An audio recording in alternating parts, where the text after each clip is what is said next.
Walter Clayton Jr., thank you so much for your last few games. So we can talk about that next on Locked on Jazz.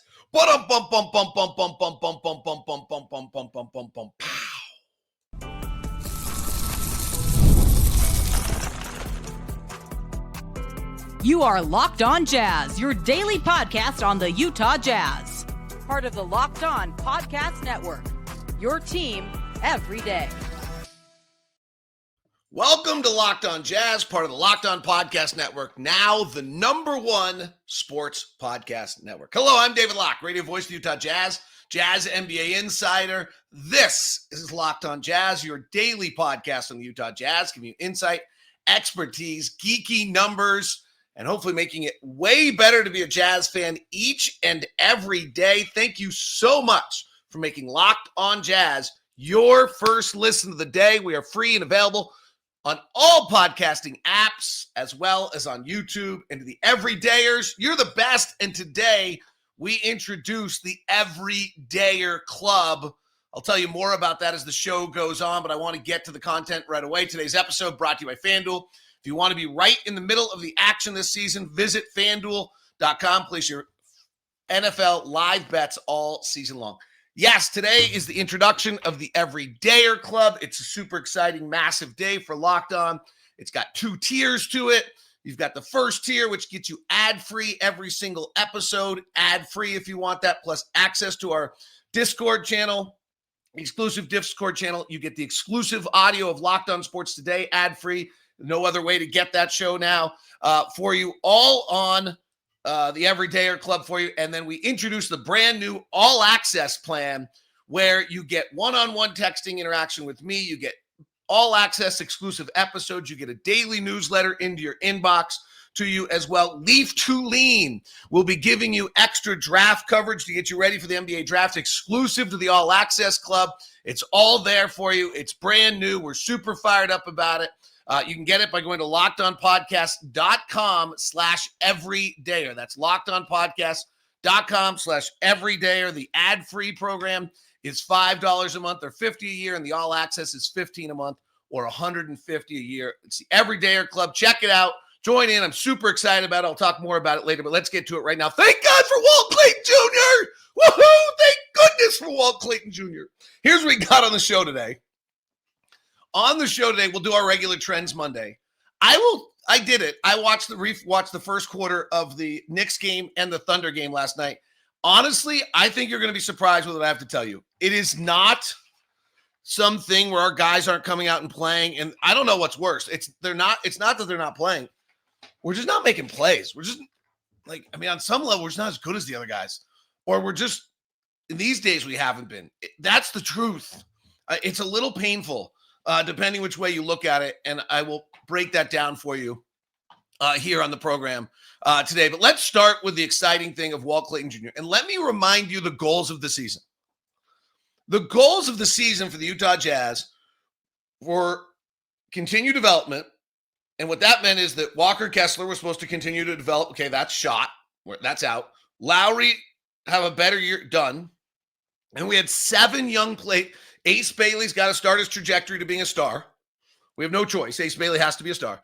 And then we had 7 young players. And we want to see, honestly, just whether 2 or 3 of them can hit. And hit at some level. Rotation player, hopefully one of them is a starter. Keyonte has done it. That happened. And now we're looking to watch. And Keyonte's still going up and down a little bit, but he's emerged. It's really fabulous. Now we're looking. In those drafts, with Brice, Sensabaugh, Taylor Hendricks, Cody Williams, Isaiah Collier, Kyle Filipowski, or Walt Clayton Jr. Now we are watching those 6. And right now, Walter Clayton Jr. is showing the signs that he might be one of those guys that's able to make that step. He was in a horrific rookie haze. He started the year fairly well. Isaiah Collier came back. He fell out of the rotation. He played once in a span of 5 games. He came in the midst of that. He really lost his bearings when he came back from not playing. In his next 3 games, he went 3 of 12, 0 for 7 from 3. He was just non-impactful. I love the phrase, Ron Boone uses. We talked about in postcast last night where he was just out there. Then in the second Houston game when the Jazz won, he was really good. He had 5 rebounds, 6 assists. He shot it 1 of 3 from 3. He just had an aggressiveness and a drive. And now all of a sudden, in his last 4 games, Walt Clayton is shooting 53% from the field, 41% from 3. He's 7 of 8 from the free throw line. That's not a terrible 2 free throws a game's not great, but it's not terrible. And this looks like 22 assists, 6 turnovers. So you got to remember a few things about Walt. One, while he is a point guard, and he has no choice but to play point guard in our league, they haven't listed 6'4", he's not. He's a scoring guard. Every single one of these kids is a scoring guard when they come in the league. So what Will Hardy talked about yesterday with Walt was that Walt comes in the league and he's trying to be so safe and he's trying to do everything right and he understands his role and he's a rookie and there's a level where he's got to get back to Walt's game is that he gets the ball, comes off a pick and roll, looks to the rim. Either looks for a one, if they go under, he's going to take his pull-up 3, or he's going to drive to the basket and look to the rim. That's Walt's game. That's what it's been his whole life. And then he comes into the NBA and he's got Lauri and he's got Keyonte, he's got all these other guys, and he suddenly come off the pick and roll, look for everybody else and see what everybody else can do. And in turn, he lost his bearings a little bit. And there's a rookie haze. Like Reed Shepherd was in the rookie haze for the entire season. Walt seems to have possibly busted out of this. He took Isaiah Collier's second half rotation minutes last night. His off the bounce 3, which was his absolute forte in college, had not come with him yet in the NBA, and you kind of assumed it would happen. I was talking to some people around the Jazz, and their comment about Walt was, you know what? He literally is not doing the things we know he can do well. Like when we drafted him, there was a certain question of like, we knew he could read the game right. We knew he'd make the right decisions. We knew he was a winner. We knew he had leadership. We knew he could shoot. Like there were things we knew. There are also things we don't know. Like, is he going to be capable of playing defense? At times, laterally, he looks like he gets blown by. Is he going to be physically able to handle league? Can he actually bring the ball up the floor well enough? Like those are the things that were our questions and are still questions. But the other things, he wasn't even doing those well, honestly. He wasn't doing like the things you knew he could do well. That's when you know you're just in the rookie haze. And we're beginning to see him bound out of it. Last 4 games, he's taken 10 off the bounce 3s. He's 3 of 10. Okay, that like he's 1 off being incredible. 40% on off the bounce 3s. It would be the best, would be close to the best in the league. He started the year 3 of 16 on off the bounce 3s, and it kind of become reluctant to take them. You're also seeing him just drive to the basket and play in the paint a little bit. He's taken 17 threes and he's taken 19 twos. And he's 12 of 19 on those twos. That's probably a little high and not very realistic. Some of these numbers, I don't think we're going to expect Walt Clayton to shoot 53% for his career. But we're seeing him play his game, get back to playing what he can do and showing the things that the reason why the Jazz moved up in the draft to take him. We're going to do is tomorrow, we're going to look at every, we looked at 1 through 10, and then we'll look at 11 through 20. I know we're at 22. God forbid we have to look at those last 2 games. We can just erase those. We'll look at tomorrow on the show. We're going to look at 1 through 10 compared to 11 through 20 and what's been different and what's been similar. And as I said, we would do at the 20 game mark, we will reset the rankings for all of those 7 guys. Key's going to be on top. Clayton may be number 2. Clayton may jump everybody else as the second guy right now and the most likely to be a part of this rotation when the Jazz hit. That's how good a stretch he's had. The 18th pick of the draft's looking all right now. And that's a big step for us. In the midst of getting just run off the floor in back-to-back games by NBA final contenders. And trust me, calling games when we're down 73 points in the first 36 minutes of each of the last 2 points. We've been outscored by 73 points in the first 72 minutes. It's not great. I'm not complaining. I love it. But it's not great, right? It's not ideal. It's way more fun. And it's not fun for the players is actually what jumps out to me when I watch it. Remember, the point of the season is these developmental pieces, and one of them is to see which of those 7 kids is ready. And right now, Walt Clayton is jumping ahead of the others. Kyle Filipowski had a nice night last night. He may be moving up that list as well. All right. I'm going to surprise you. I went back. Well, I'm going to surprise you. Why would you possibly have done this? I went back and rewatched the game last night, and I rewatched the first quarter last night, and I watched the first quarter against the Knicks. It's great. Like, it's certainly not gratitude to open your day with meditation and gratitude and then go watch that. No, I'm just kidding. I was surprised. A lot of times I'll watch this and I'll see pretty horrific stuff. And you're like, oh my gosh. I got a different story to tell you today. It's next on Locked On Jazz.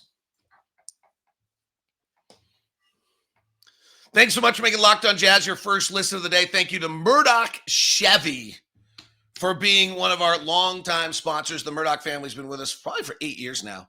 And over at Murdoch Chevy, they've got a lot of wonderful things going on. The 2026 Silverado 1500 LT is being leased right now for under $400 a month. The Murdochs have been serving Utah now for about 100 years, by the way. Like, it's crazy. They are just a part of our community. They've been amazing. Blake and everyone, and that's what Murdoch Chevy is all about as well. If you're going to head over there, let's get you the VIP treatment you deserve from Locked On Jazz. They're right over in Woods Cross. They're also up in Logan. Email me at dlock09@gmail.com. That's dlock09@gmail.com so I can set you up with your VIP meeting. 0% right now APR for wealth-qualified buyers on select Chevy models. The 2026 Silverado 1500, the Equinox EV, and the Trailblazer. It is all at Murdoch Chevy, located in Woods Cross. The Silverado, the Colorado trucks, they're all there for you over at Murdoch Chevy. Today's show is also brought to you by Robinhood. Nobody knows your money goals better than you. Robinhood puts you in control of your money with tools that work as hard as you do. Locking in on every opening, beating your PR, beating it again, channeling that drive into your money. Robinhood puts you in control of your money. Trade stocks, ETFs, options, futures, and crypto, all on one platform. You can now build and execute your own trades from a desktop with Robinhood's Legend advanced tools, or take advantage of the new Robinhood strategies with a tailored portfolio managed by a team of experts. You expect more from yourself, expect more from your money. Get started today at Robinhood.com/yourmoney. Again, that's Robinhood.com/yourmoney. Your money, your move.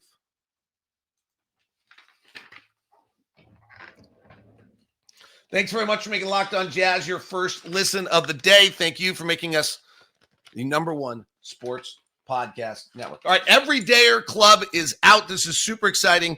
Here's what we've got for the Locked On listener. The Everydayer Club, ad-free, Locked On Sports Today exclusive, access to our Discord channel, all there for you at Locked On your Everydayer Club.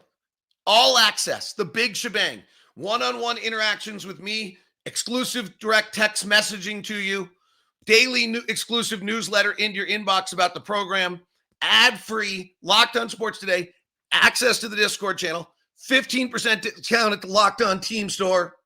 It goes on Leaf to Lean, college draft expert exclusive content. He'll be giving you episodes. He'll be giving you post-game reports on the top stats of players and getting you ready for the draft, and he'll lead you up to the draft with all that exclusive content.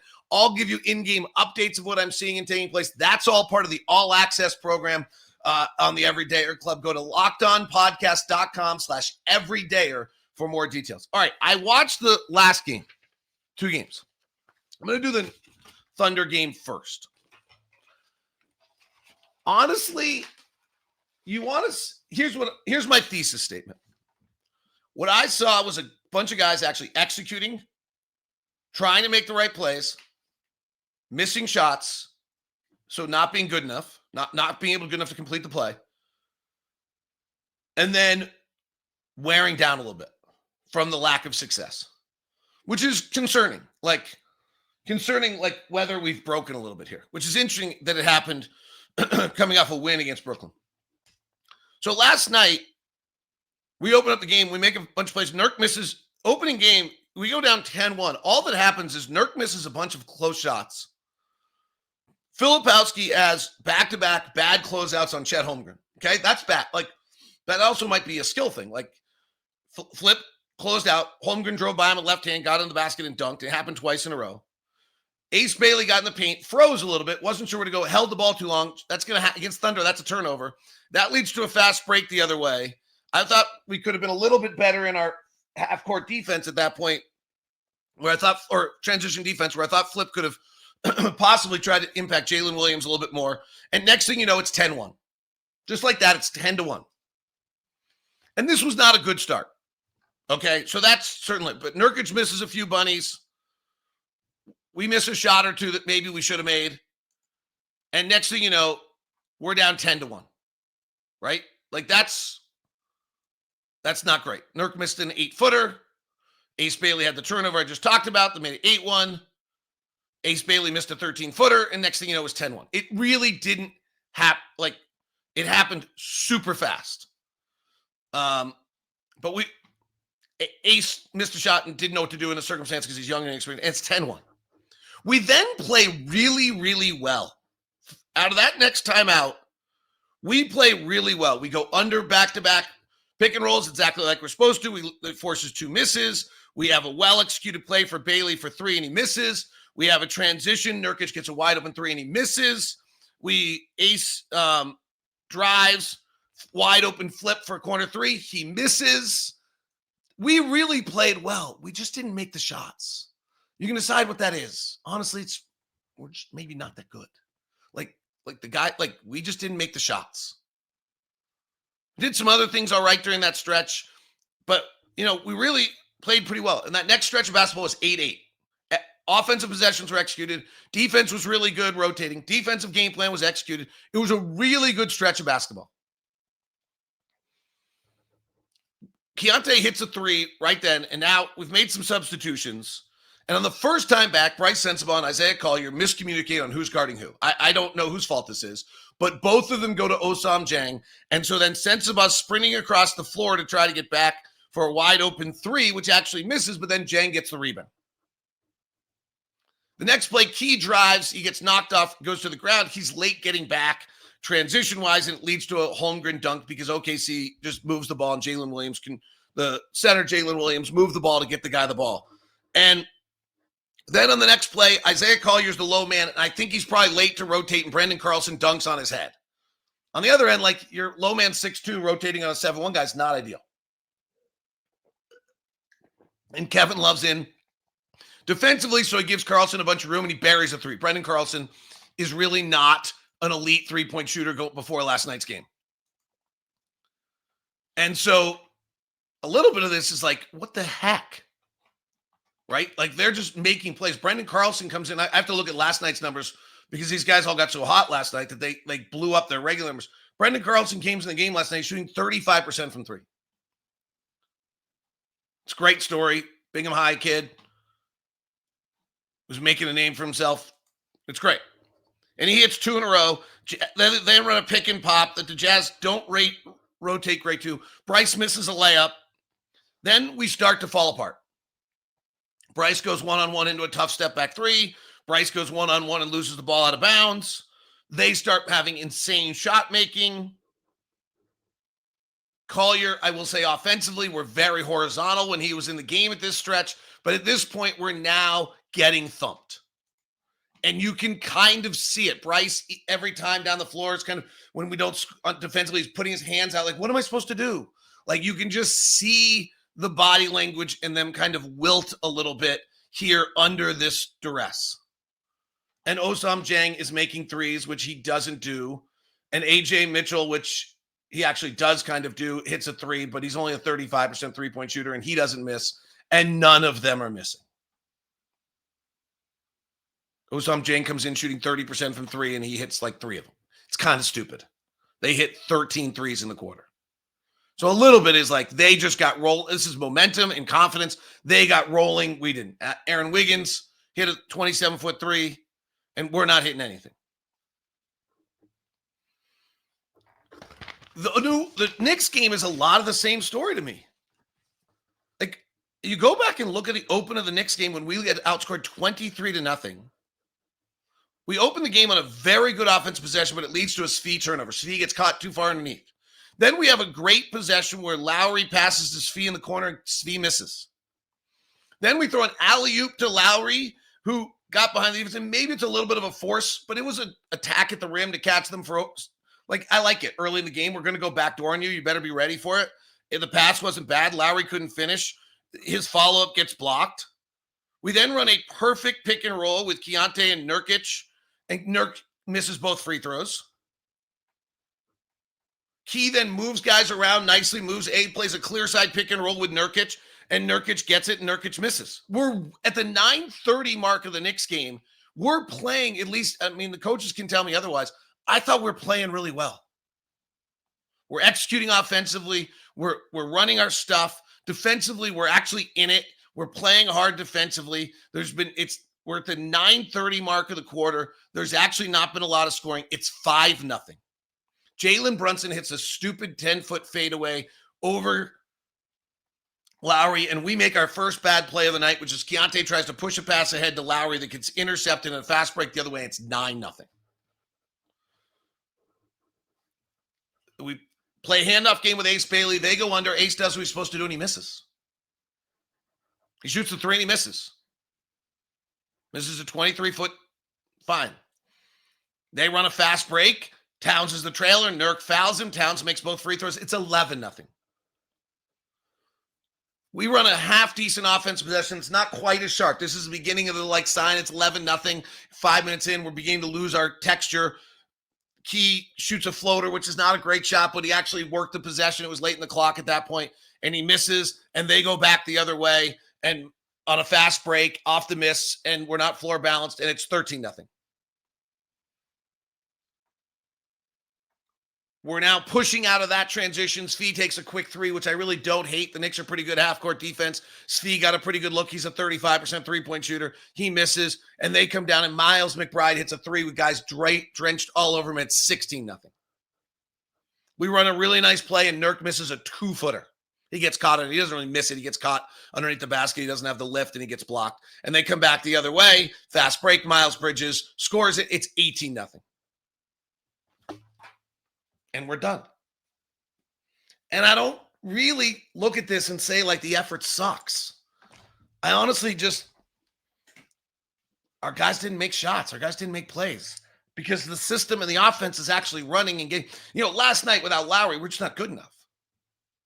Honestly, there's a bunch of plays where it's Ace making an opportunity that should have been Lauri, and it's a big deal. If Ace is on the second side and Lauri's on the front side, it really matters. But there's a big viral cut of Will Hardy losing his mind, screaming at the players to play harder. And I don't disagree with Will. I think it's happening after the failures, though. It's happening after we start the game. I watched. There wasn't something horrific when you watch the first quarter. Both those games were they're not executing, they're not running hard, they're not playing, they're not doing it. They lose their bearings and they lose their soul at some point in there. I'm which is interesting. And I don't know what that's from. I don't know if that's leftover from losing of years past. This team this year doesn't seem to have had that zest or that failure, or had that problem. Is it years of losing suddenly causing this? And this is the problem with what we're going through right now? I don't know. Or is it just natural human instinct that when you're in New York City in Madison Square Garden and you're up down 16-0, you're being humiliated, that you kind of lose your, yeah, maybe that. I don't know. I'd be interested in your thoughts on that. All right. Trends Monday. This has always been a little interesting. And last week it revealed a bunch of things and then became storylines. We're always kind of one step ahead of the national storylines when we do this. It's next on Locked on Jazz. Today's show is brought to you in part by FanDuel. By the way, Oklahoma City, I mentioned this last night on the show. Oklahoma City has been a 10-point favorite in something like 11 straight games. Ridiculous. NFL Sundays move fast. So does NFL Monday night. One big play, and suddenly everything feels different. That's what makes live betting with FanDuel so exciting. You're not just watching the game, you're reacting to it in real time. And with FanDuel, you place bets as action unfolds. Every drive, every momentum swing, every highlight moment. Live betting is best when the game starts to shift. A receiver gets hot, And every momentum swing, every highlight moment, live betting is best when the game starts to shift. A receiver gets hot, a defense tightens up, momentum flips after a turnover, and FanDuel lets you jump into the moment. Live spreads and money lines adjust instantly. Player props update as the game heats up, and you can bet the next touchdown scores, drive results, totals, and more if you keeps you locked into every snap, every drive, every possibility. So if you want to be right in the middle of the action this season, visit FanDuel.com and place your NFL live bets all season long. FanDuel, the game moves fast. So can you. Checking the FanDuel Sportsbook. We have the NBA Cup coming up this week, as that's why the Jazz will not play until Thursday. And for NBA Cup games, right now, by the way, the Thunder are a plus 130 to win it. Denver's plus 700. Houston's plus 1,000. The Knicks are plus 1,100. I am certainly convinced that there's something wrong with Cleveland, so we'll see whether that turns out to be true. We'll see on the NBA Cup. I was trying to find NBA Cup odds right now. I would assume that the NBA Cup odds are all favoring Oklahoma City. The NBA Cup. Here we go. Is this right? Are these right? Do I have the right teams? Yes, I think I do. Orlando or Miami's a 1.5-point favorite over Orlando. The Knicks are a 4-point favorite over Toronto. And then Oklahoma City is a 15.5-point favorite against Phoenix. And the Lakers are a 4.5-point favorite against San Antonio for the Tuesday and Wednesday NBA Cup games. Thanks so much for making Locked On Jazz your first listen of the day. Everydayer.com/locked. Locked On Podcast /everydayer. LockedOnPodcast.com/everydayer. Be the first to sign up. Super excited. And if you have, well, we'll launch this today. Your Spotify Wrapped. Don't do it yet. If you have your Spotify Wrapped and we're one of your favorites, we're going to give you a month free. I'll tell you the details on that tomorrow. So that's coming your direction. The Spotify Wrapped. If you have, we'll give you a month free. All right, let's do Trends Monday. We always do this first. We look at the last 2 weeks or last 10 games, and then we look at the last 2 weeks. We do this every single Monday on the show. Hopefully gives you a good little breakdown of what's taking place. And Oklahoma City is the best in the NBA over the last 10 games. Here's the stunner. Boston's the second best differential. They're 8-2. They seem to have kind of figured out what they're doing without Jason Tatum. It's pretty awesome. Knicks are third, Houston's fourth, and Orlando's fifth, and then Franz Wagner went out tonight. Sixth is Memphis, who we will play next. They are 7-3 in their last 10. The 5 teams at the bottom: Washington, Utah, Chicago. They started so well. Sacramento, New Orleans, and the Clippers are the bottom teams. The best offensive team in the NBA over the last 10 games is the Boston Celtics. They are, they are shooting at effective field goal percentage of 61%. Denver's at 62% effective field goal percentage. They're the number 2 offense. Knicks are 3. Lakers are 4. That's pretty much since LeBron's come back. The Thunder are 5. And the Spurs, interesting, without Wemby, are 6th offensively. The teams are having a hard time scoring. Chicago suddenly cannot score. They are the worst offensive team in the league over the last 2 weeks. Then Sacramento, Washington. This is what's so interesting about Sacramento. Doug Christie just keeps talking defense. They actually can't score. Washington, Philadelphia, Portland, and then the Warriors, who are 4-6 in the last 10. Jonathan Kuminga was DNP'd last night, if you didn't catch that one, or if you caught that one. Defensively, the best team in the league over the last 10 games is Oklahoma City. They're just breaking the code. Houston, Miami, then Golden State, and Memphis. So Memphis really playing well defensively to get where they are. Orlando getting their back. The teams are the worst defensive team in the league over the last 10 games is the Jazz, followed by the Nuggets, the Pelicans, the Bulls, the Clippers, and the Bucks. Interesting to see the Bucks there. The bottom team's not all that surprising. The Jazz were the worst defensive team in the NBA over the last 10 games. Some extent, the Walker Kessler thing wearing out. Some things just, I think, we're wearing out a little bit. I just don't know entirely why. Over the last 2 weeks, the best team in the NBA is New York with a 17.1 differential, then Oklahoma City, then Houston, then Boston, then Golden State, but a big drop. They're double digits by New York, Oklahoma City, Houston, and Boston, and Golden State is next in Orlando after that. That's the top 6 teams in the NBA over the last 2 weeks. The worst team in the league over the last 2 weeks is the Utah Jazz. We've lost our last 2 games by 1 million. Washington, Chicago, Phoenix, worth keeping an eye on, Clippers, and Milwaukee. So the eye-openers here, kind of even if we go back to that last little stretch, Boston, how well the storylines to take out of the trends, Boston, how well they're playing offensively, what they're doing there, what we're seeing Milwaukee and how much they're actually sliding, Phoenix as well, and Chicago with the big slide on that. The defensive end over the last 10 games, Oklahoma City and Golden State are nip and tuck with Orlando at 3, Houston at 4, and then Philadelphia. A big drop, but Philadelphia at 5 and New York at 6. Memphis was the other storyline, I would say, out of these recent trends. They'll be our next team we're playing.